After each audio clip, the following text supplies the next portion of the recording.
చంద్రబాబు నాయుడు గారు అదే నా జీవితాశయం అని అంటున్నారు. మరి ఏపీ ముఖ్యమంత్రి చంద్రబాబు నాయుడికి జీవిత ఆశయం ఏంటి? సోషల్ మీడియాలో వైరల్ అవుతున్న ఈ వీడియో చూసిన తర్వాత మళ్ళీ మనం విశ్లేషించుకుందాం.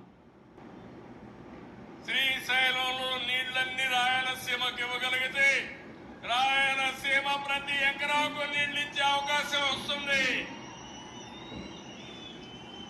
అందుకే ఈరోజు దీని మీద కాన్సన్ట్రేట్ చేస్తున్నాం.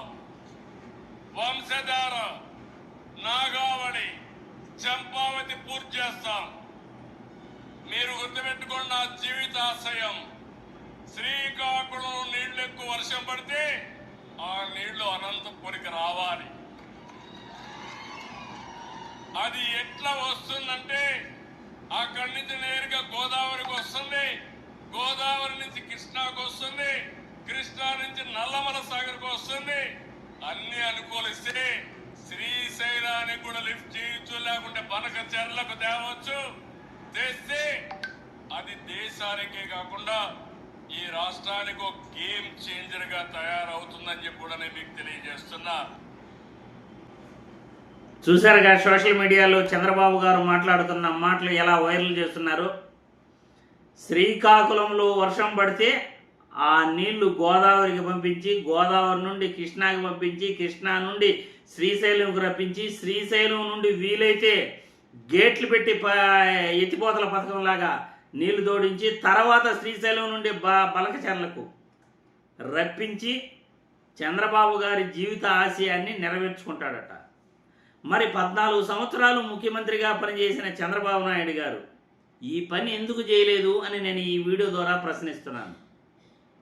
14 సంవత్సరాలు ముఖ్యమంత్రిగా పనిచేసి కనీసం ఏ ప్రాజెక్టు నువ్వు పూర్తి చేశావో చెప్పవయ్యా బాబు గారు అని నేను ఈ వీడియో ద్వారా ఏపీ ముఖ్యమంత్రిని ప్రశ్నిస్తున్నాను. వెలుగొండ ప్రాజెక్ట్, జగన్మోహన్ రెడ్డి ఆసియా ఖండంలో అతిపెద్ద 2 సొరంగాలను పూర్తి చేశాడు. ఆసియా ఖండంలోనే అతిపెద్ద 2 సొరంగాలను వెలుగొండ ప్రాజెక్టు పూర్తి చేశాడు. 21 నెలలు అవుతా ఉన్న జగన్మోహన్ రెడ్డి పూర్తి చేసిన ఆ వెలుగొండ ప్రాజెక్టును కొద్దిపాటిగా పనులు పూర్తి చేసి ఆ నీళ్ళే ఇంకా అందిలేకపోతున్నాడు, వెలుగొండ ప్రాజెక్టు నీళ్లు. మరి చంద్రబాబు నాయుడు గారు మాట్లాడే మాటలంతా ఎలా ఉంటాయంటే, గత 14 సంవత్సరాల్లో ఆయన ఏమీ చేయలేదు కానీ ముఖ్యమంత్రిగా పనిచేసి ఇప్పుడు అన్నీ చేస్తాను అని అంటున్నాడు. మరి గతంలో ఎందుకు చేయలేకపోయినావు నువ్వు? పోనీ నీ వల్ల 14 సంవత్సరాలు ముఖ్యమంత్రిగా ఉండి రైతులు బాగుపడినారా? విద్యార్థులు బాగుపడ్డారా? పోనీ ఆసుపత్రులు ఏమైనా బాగుపడ్డాయా? పోనీ నిరుద్యోగులకు ఉద్యోగాలు ఏమైనా వచ్చాయా? పోనీ ఏం జరిగింది మేలు నీ వల్ల చెప్పు. ఒక్క మంచి పని రాష్ట్రానికి, ఒకే ఒక్క మంచి పని ఏం జరిగింది? గతంలో పరిపాలన ఎలా ఉండేది, జగన్మోహన్ రెడ్డి వచ్చిన తర్వాత పరిపాలన ఎలా మారిందో ప్రజలకి కళ్ళకు కట్టినట్లు ప్రభుత్వాలు ఎలా పనిచేస్తాయో క్లియర్గా 2019 నుండి 24 మధ్యలో కనపడింది. మరి చంద్రబాబు గారు ఈ విధంగా డబ్బు కొట్టుకుంటూ ప్రచారాలు ఇంకెన్ని రోజులు చేస్తాడో అర్థం కావట్లేదు. శ్రీశైలంలో వర్షం పడితే గోదావరికి పోవాలంట, గోదావరి నుండి కృష్ణాకి రావాలంట, కృష్ణా నుండి మళ్ళీ శ్రీశైలంకి రావాలంట. అదేదో శ్రీశైలం నుండి నేరుగా అనంతపురికి పంపించవచ్చు కదా. ఏం చెప్తారయ్యా బాబు మీరు? శ్రీశైలంలో వర్షం పడాలంట, ఆ నుండి ఇక్కడ తెప్పియాలంట.